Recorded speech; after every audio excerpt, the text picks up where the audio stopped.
name is Han Qijing. I'm currently studying sustainable agriculture and food security at Lancaster University. I've been learning all the issues that threaten our ability to produce food to feed the world's growing population. I was shocked to notice the problems facing my country, China, in particular the water shortage crisis. Professor Zhang is a Chinese plant scientist who finished his PhD degree at Lancaster University and devoted himself into crop protection under water-limited environment back in China. China has got the largest population, and we have 1.3 billion people, and the population is still increasing at the moment. And at the moment we can produce enough food for ourselves, but this is not guaranteed if we don't consider the available agricultural resources. And we over the years we have realized that a water shortage is the number one threat to Chinese food security.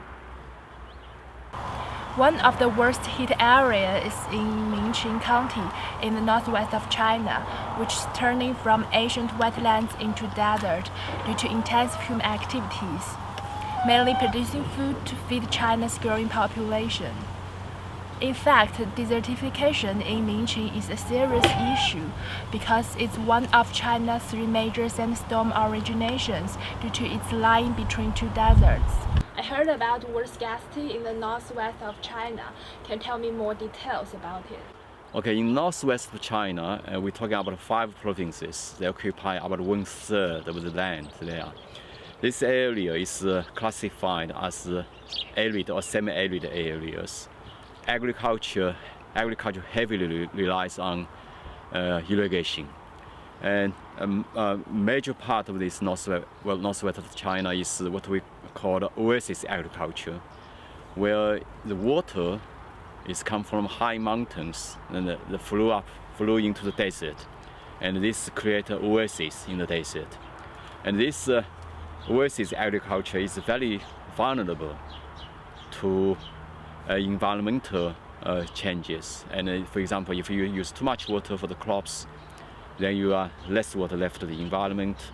The result is this oasis is shrinking, desertification happens, so which causes lots of environmental problems. So we say it's very vulnerable in this northwest part of China, and water is the most precious resource in this area.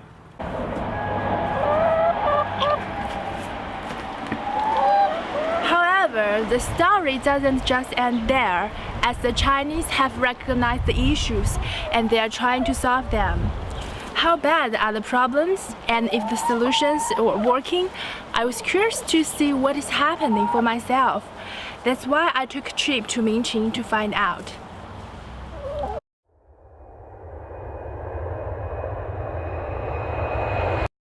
My flight arrived in Lanzhou, the capital of Gansu province. On my way from Lanzhou to Minqing, I saw a lot of farmland with bare mountains in the background. The landscape is quite different to my hometown, Hangzhou, which is in the southeast of China, where there is more vegetation. I found a lot of transparent plastic films on the farmland and some mud greenhouses, showing that some simple water-saving techniques have been used in this dry area. My first stop in Minqing is Laohukou Desertification, Prevention and Control Demonstration Area, where people have been planting vegetation that can survive under extremely dry conditions to prevent desert from moving to the farmland. This control area has been successful. Just next to the desert, there is farmland and greenhouses. Although I heard something about abandoned villages before I came, I still found locals living not far from the desert. As I was curious about how locals' lives were being affected by scarce water, I interviewed a local I met by chance. 影响是有难了，是供不应求了。所以你们现在用的主要是地下水为主。地下水主用的地下水。大概现在井水是要挖到多少米才有？就是100多分子到200分子。My next stop is Qingtu Lake, located at the low reaches of Xiang River Basin. The 400 square kilometers, 60-meter deep Qingtu Lake dried up in 30 years since the 1960s. Intensive farming since the 1950s sapped underground water in Minqing and destroyed the local ecology. However, as Qingtu Lake plays a vital role in preventing desertification in Minqing, in 2010, 8.6 million cubic meter water was infused from Hongyashan Reservoir into the lake. And also due to the wider use of water-saving irrigation here, the wetlands have come back again. The next day, I went to Hongyashan Reservoir, which is the biggest desert reservoir in Asia. It's really impressive as the reservoir is just standing at the edge of 2 deserts. It offers agricultural water supply in this region, but currently water is only let out in spring once per year. That's why the big dam seems dried out.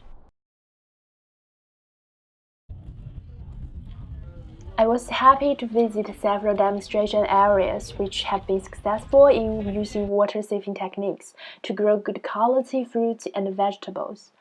Drip irrigation has been widely used in Minqing, which is able to largely increase water use efficiency. Mud-made greenhouses are a traditional farming system in Xiang River Basin, which is good for using water more efficiently. Wall is mainly made by the mud mixture with the winter straw. Yeah, so it can keep warm in the winter. This demonstration area is owned by a company, and farmers are employed here.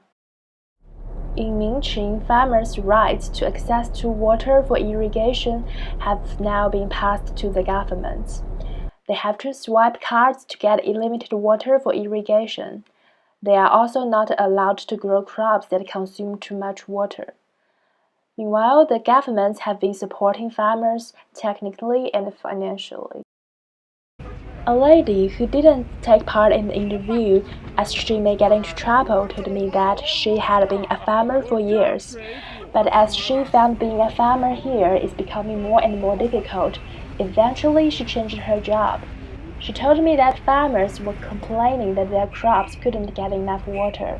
As a result, their yield was terribly low. I can't say whether she told me was completely true, but I feel there might be problems in the extension of water-saving techniques. The education or financial support of farmers might be not enough. After Minqing, I visited the Shiyanghe Experimental Station in Wei City. The station is supported by China Agricultural University and the local government for improving water use efficiency in agriculture. The station has attained many important achievements on water-saving theories and technologies through detailed field observation and mathematical modeling. It also has strong links with universities overseas, including Lancaster University. Graduate students are also doing research here. And we're here now in Gansu, China, with our research partners at China Agricultural University. And I'm actually standing in my experiment for the summer. I'm going to stay here 3 months and work with our research partners at China Agricultural University. And the study is on a technique in irrigation called partial root zone irrigation. And so what we're going to do is actually apply some irrigation to one side of the root zone, and then the next irrigation event will apply it to the other side of the root zone. And this has been shown to actually improve the water use efficiency in crops. And I'm working with tomato and also going to couple that with different nitrogen application rates and see if we can get actually improved water use efficiency and also hopefully some positive interactions with nutrient use efficiency. The aim of the station is to bridge the gap between scientific knowledge and practical application through coordination symposiums, organization demonstration and training activities, holding open days, and building farmer school. we do the extension work by many measures. First, to print many simple books to farmers, give each family, and also have training course about water saving irrigation technology, and also our students to the countryside, to the farmers' family, to tell how to use the water saving technology, and also the local technicians, the farmers, come to our experiment station, to study the water saving technology, and also we establish a lot of field farmers water saving school. 我就是这当地人，就是东河乡王金寨村11族农民。我在这个地方经常不是打工，后续我又不是，他就是创办的一个农民田间学校，不是那我当时校长，已经3年，搞了已经3年了。是为了这学习这个实验的这个节水技术、节水经验啊。大田玉米的话，一般耗水量就是300方左右；抹下地瓜的话，耗水量就是180方左右，能节省1/3。当地的政府有没有在帮助你们，比如说给你们经济上的帮助，关于节水的技术？基本上它就是一种技术辅导，没说是什么经济上的补助没有。那你们需要自己买设备什么这些？设备是买不起，老百姓只是一般是啥愿意节水，但是是没有资金买不起，因为啥？这手部的这个投资太大。And thank you for joining us for this project. I even attended a 2-day conference in Beijing about increasing water use efficiency in agriculture. Over 20 scholars from different universities and countries gave presentations of their work, which definitely opened my eyes.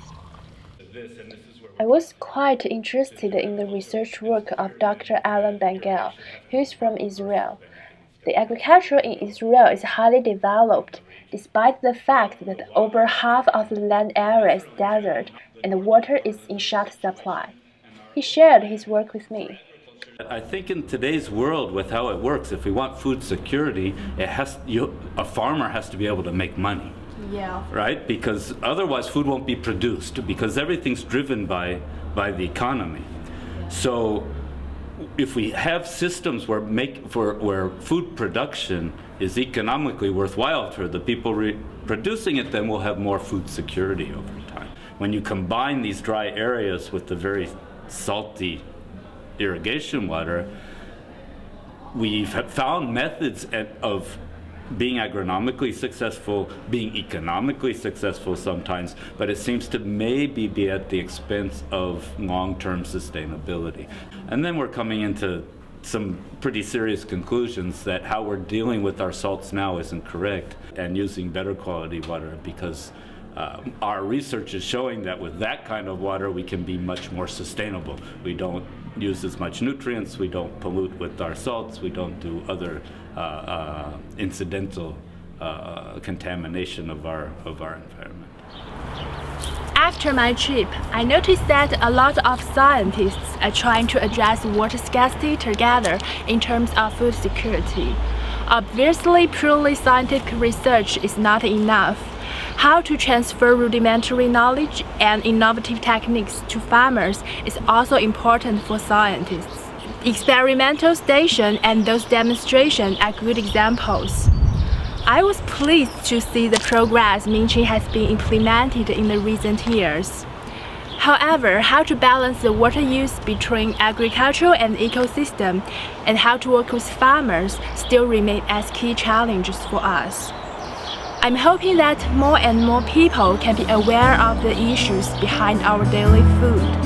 This could be happening anywhere in the world, and they may impact your life, as we are all living in such a globalized world today.